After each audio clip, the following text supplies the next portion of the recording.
Go ahead and tuck them. We have 2 pieces here that we found in the ground. This one was at about 18 inches deep, and we don't know what it is. We're calling it a what's it. And when you turn it over, it's got like it's a copper strap. We're thinking it might have gone to like maybe a gun holster or something like that, but it's really ornate. Anybody knows what it is, let me know.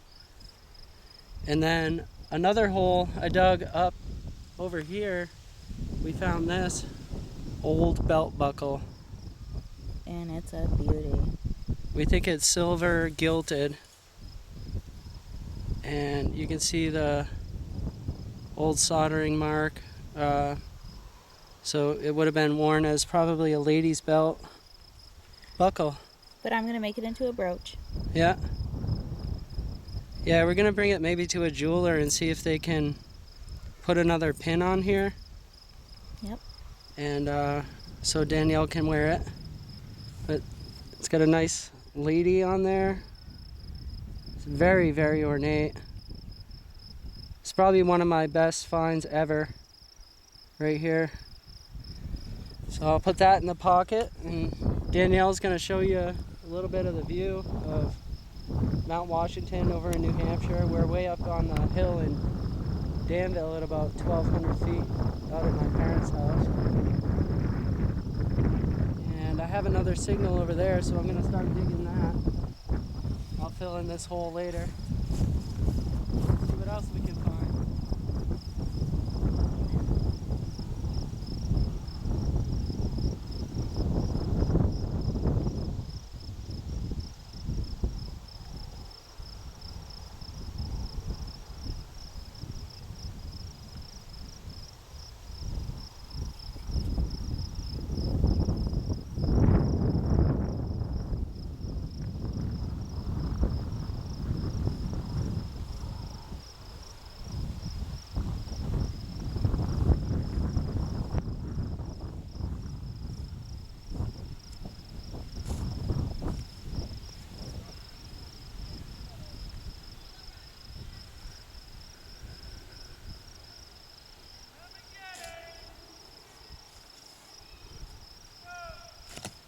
Oh, I hit something. I hope that's a rock. Yeah, it's a rock.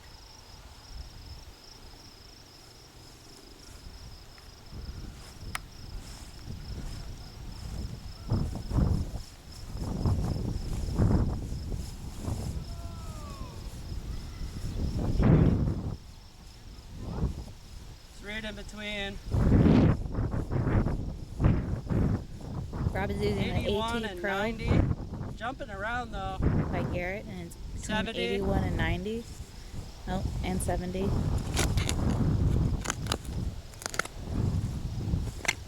Jumping around a lot. Saying 72 there. Kind of a copper penny range.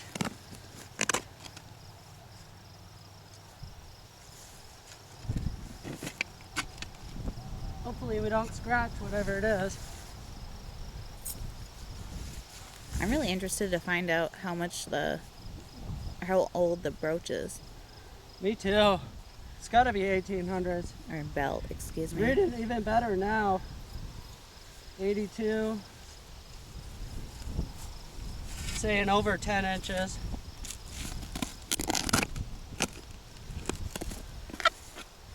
I might have to get my smaller digger.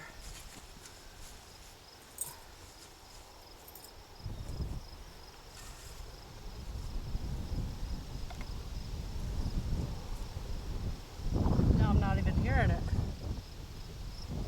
Try the plug.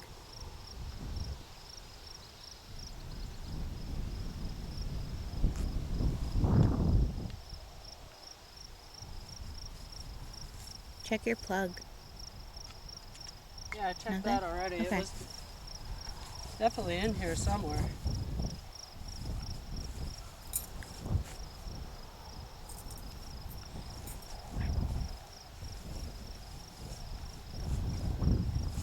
still reading that there's something in there.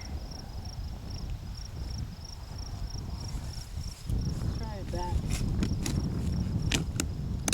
Pop it out. Everybody went inside to go eat, probably. Everybody went in to eat. All right, this will definitely be the last hole. Okay. Thanks, Mel.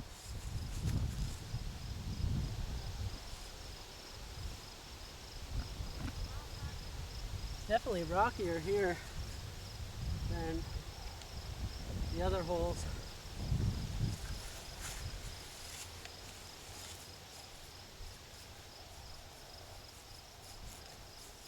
Well, you want to go eat and finish this after? No, let's just dig it up, see what we found, and head inside.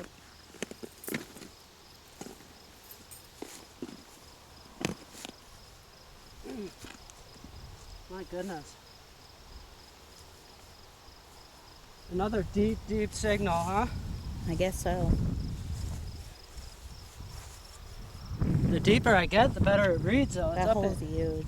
86.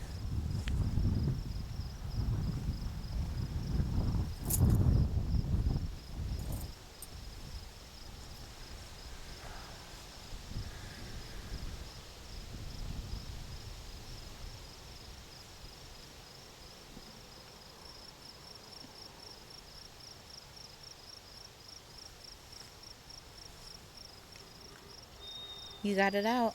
I got it out. It's a scratchier signal now that it's out.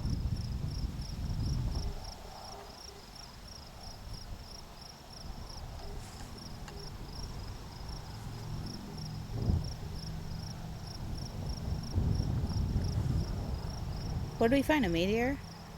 It's a hot rock.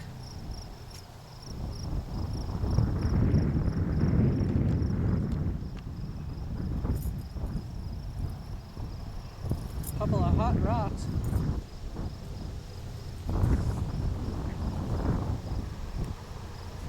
What the heck?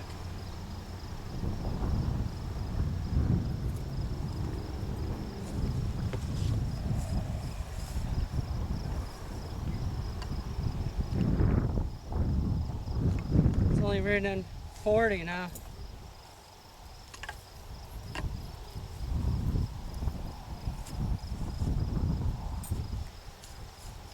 That's craziness.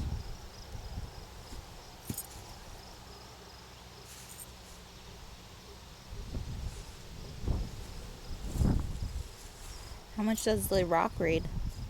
Only 39, 40 is reading as ironwood.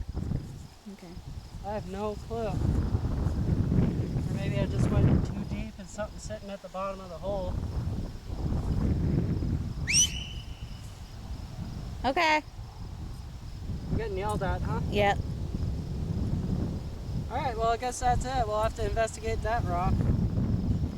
Stay tuned.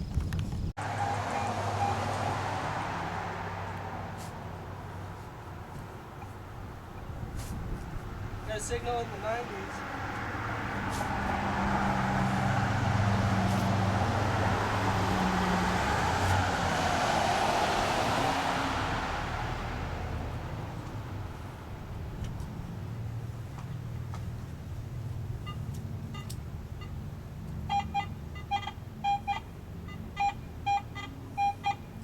We just got the AT Pro today.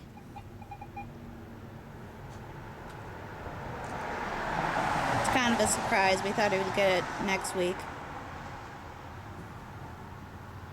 No, William. And we punted this yard a lot. It sounded scratchier now, doesn't it? Yeah, way scratchier. Stop. You're not allowed to eat gluten.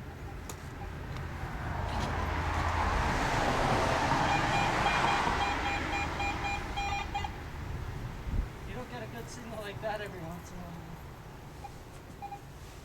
He was eating Connor's Cheez-Its he probably left like an hour ago. Oh my god.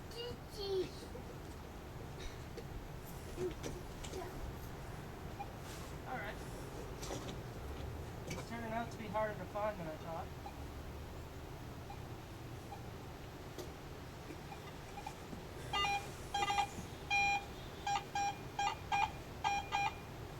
This is where a pinpointer would come in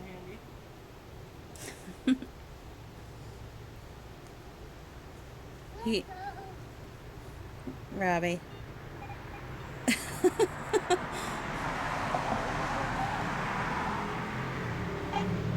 Put it back, William.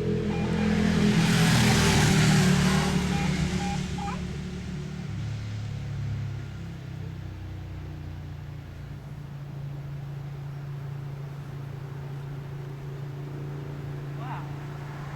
Oh no. Bud Light. Oh.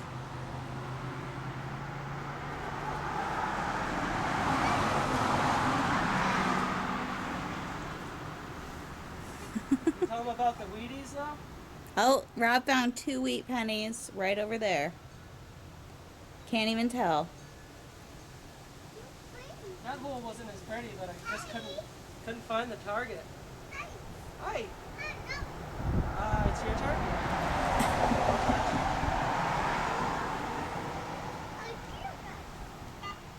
You turned it off. Hey.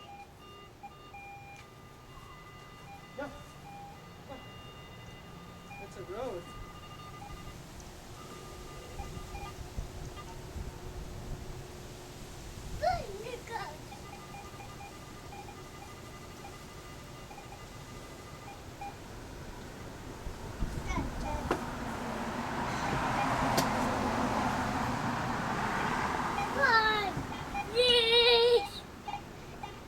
Hi.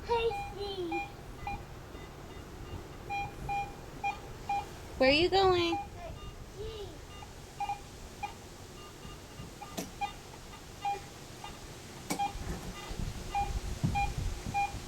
I don't know, that sounds pretty good, but the numbers aren't good. Pick a new one. Pick a different one? Yeah. Hello. Hi. Say hi. Hey. Hey. No. Hi.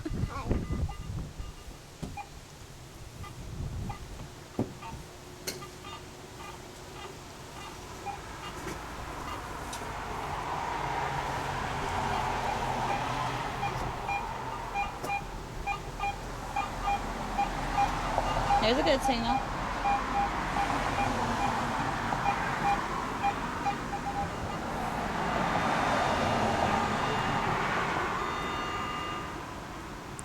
William, come here. Come here.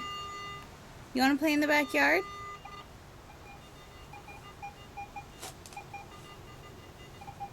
William, no. Come on. You want the digger? Did you say you want the digger or do you want dinner? The digger. Oh. I'm sure he wants both.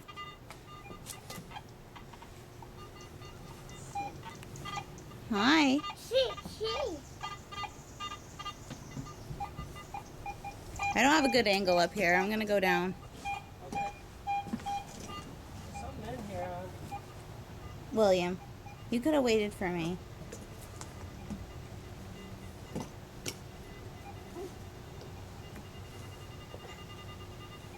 Well, it discriminated out that nail, I think, huh? There's a nail sitting on the plug.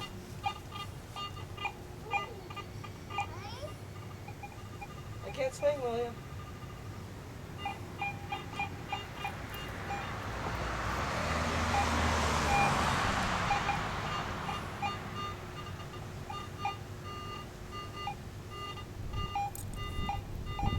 Sand pull tab. William went around. Yep. I'm going to turn this over to you. Okay. It's still recording. Oh, it's a key. Here you go, Robbie. All right, let me see if I could get any writing off this. Show you guys what I found. We probably just went to find some toys. I don't know if that's gonna show anything.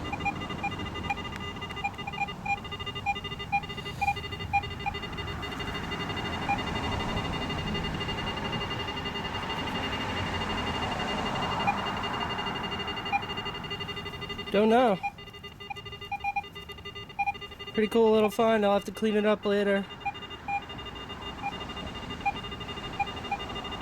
Oh, it says Atlas Keys. It's finally showing up. Alright, on to the next. Take it easy, guys. Hey guys, back again with my Milton, Vermont wrap up. I did go to the coin shop and I picked up, here let me zoom out, a whole pile of wheat pennies that I can go through. Probably I'll go through them this winter and just set them aside, but excuse me again, I'm sorry, I've been having allergies. There are a few really kind of choice coins in here. There's a 45 that's red. And then the reverse has its original sheen to it. Full wheat ears. So that's going to take some time to go through that. I'd say it was worth it for the $10 that I spent on that. You know, you got your steel 1943. Looks like even that one's a D mint mark, so that's pretty awesome. There we go. So I'm on the board with that for 10 bucks. I spent a total of $24 at the coin shop. Along with that, in the buys, I bought this 1942 Walking Liberty. So you get $10 minus maybe another $10 for this coin. Silver weight would be about $7, I think, right now. Or maybe even less than that, I'm not sure. But the key point of going to the coin shop and looking through what they call junk silver is you can find things that they missed. Like that. The S mint mark on there.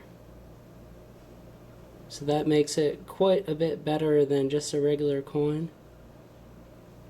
I'd have to look that one up. See if there's any varieties or maybe even a double die for that S. Not sure. I know the writing looks a little dinged up and things like that. Like there's not that much detail, but it's still silver. Alright, enough of that. I'd love to find one metal detecting, but you know, sometimes I do supplement what I have, especially since I'm getting a new metal detector. I kind of wanted to have some large silver and some large copper so that I can do an air test and figure out what sounds like what and what's going to be picked up. This is that wow, the lighting, it's really dark.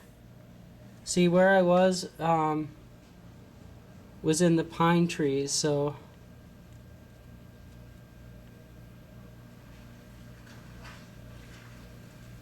that musket ball I found, I don't know if you watched my last video that I put up, but it is a big one, and I guess it's called a brown Bess, but it's all oblong and beat up and looks like it hit something when it was shot. You know, who knows what that is, but you know, it's definitely a musket ball. And I don't know if I can zoom in really closely here. You see that metallic, almost silver shine to that? That's because this ball is actually pewter. It's not lead. It's not a lead ball. They made two types for the brown bass. One was made of pewter, which is a mix of copper, I think, tin and lead all mixed together, and then you make your musket ball out of that molten variety.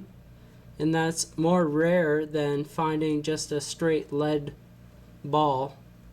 So I don't know why they did that, but maybe they got a little bit more distance with a lighter ball. I really don't know what their thinking was. I haven't looked that much on the internet about it to figure out why they would make a pewter ball versus a lead ball. I would think a lead ball always would have much more hitting power, but you know, not really a war guy. I'm not a big war buff, but it was still an awesome find. And then this, excuse me again, I'm sorry, my voice is kind of giving out. This is a full, large bronze piece that I found at a thrift shop, and I bought it for $2. And I'm gonna put it next to a regular federally wrapped roll so you guys can tell how big that is. I mean, it's huge.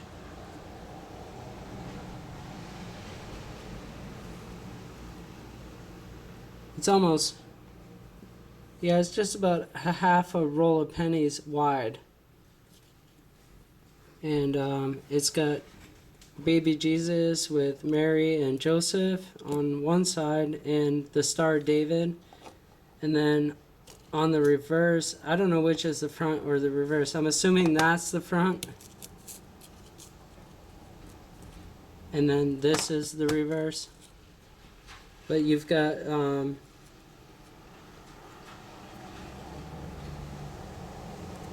the Star of David.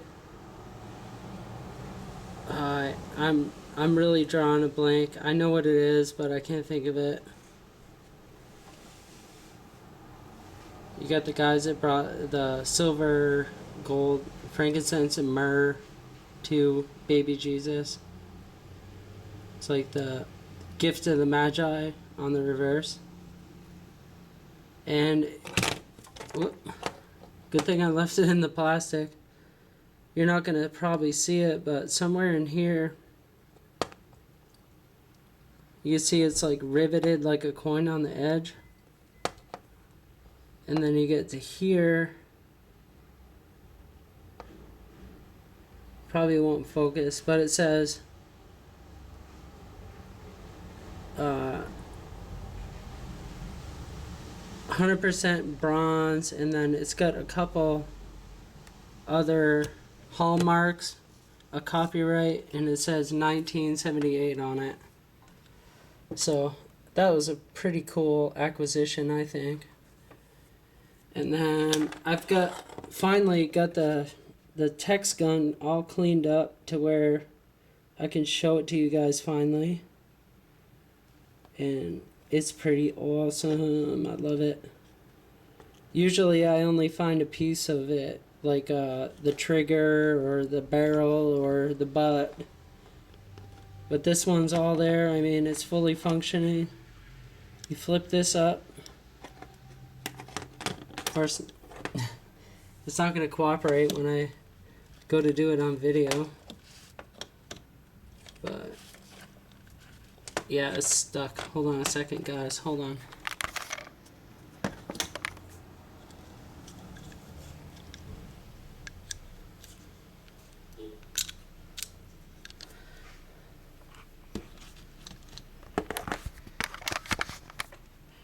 There we go. I did it. I guess it needs some oil or something like that, but you flip this piece up, and I don't know why they made it this way or where the cap to the cap gun actually went, but then you flip it open like that,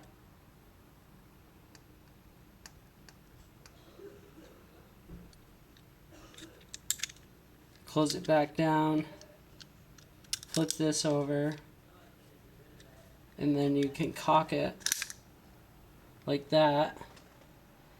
And the trigger is still fully functioning. You see how it popped out a little bit there on the butt? And then kabam, you can fire it. So I'd say that's a fully functioning. I mean, it's smaller than it fits right in my hand. It's really small. I'll zoom out a bit here. That's pretty small, but it's still really cool. And that looks like a cattle brand for Star H, which would stand for, I think it's Hubley Toys. And then you got the bull on the butt. Maybe that didn't sound right, but it is what it is. Anyway. Also at the coin shop, for my $24, I bought this.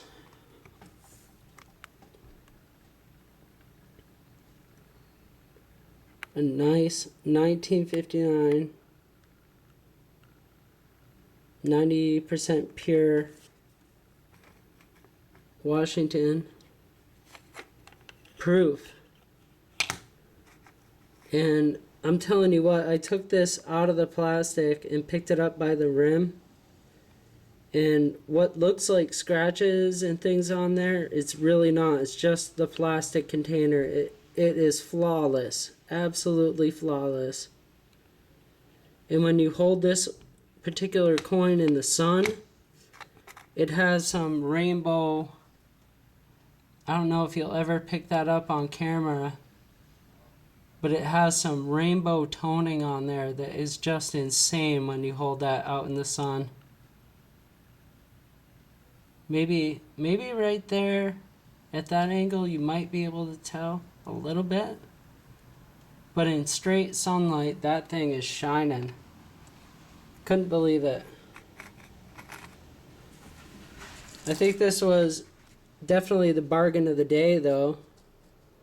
I'm not sure what happened at the coin shop that I was at, but they're very reputable and very, very trusting and kind to me. Pretty cool people all together. Had this 1891. I know you can't read right here. You can read the 0, or I should say O. It should read 1 and then penny over here. Penny is fully visible. And then way down there on the bottom right, you can see a sailing ship. And then I guess this is this lady. I don't know what she is. Like, I haven't researched this coin very much, but you know, I found them for like maybe in this type of condition for $10 online. And I guess it's just Queen Victoria with the braided hair. And it was in the dollar bin. And I was honest about it, you know. Hey, are you sure this 1891 British penny is supposed to be in the dollar bin? And there was a couple other guys there collecting coins, and they were buying a whole bunch of Indian head pennies and stuff like that. And they're like, hey, if it's in the dollar bin and this kid is that honest, then I guess you should give him that penny for 50 cents. And the coin guy kind of got embarrassed a little bit, and you know what? He did. He was honest about it, and because public opinion said it should be worth 50 cents, he sold me that for 50 cents. So I was pretty excited about that. And I think I got my money's worth out of it, and you know, I see the 59 is the proof is selling for about $7 or $8, and then this would be like maybe another $8, so you're up to $16 there.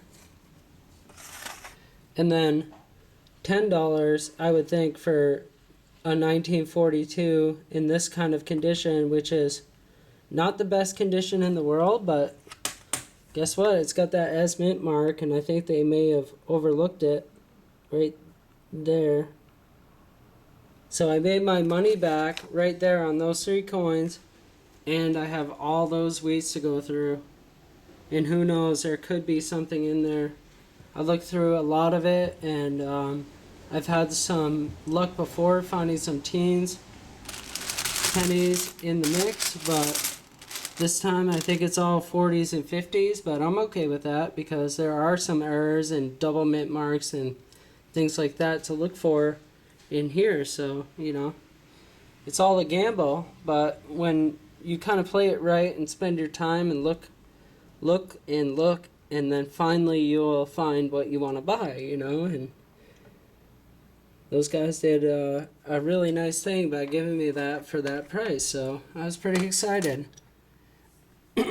By the way, I looked for the Tex gun online, and I could only find one eBay picture of it, but it wouldn't let me look it up to find out the details about the cap gun because it was over 6 months when it was sold. So that's the deal on that one. And I've got some pennies to go through at some point. I don't know, maybe, you know what? Oh, you know what? I ran out of time. My girlfriend and friend just showed up here, so I'll get back to you guys on the coin roll hunt. Take it easy. Bye-bye.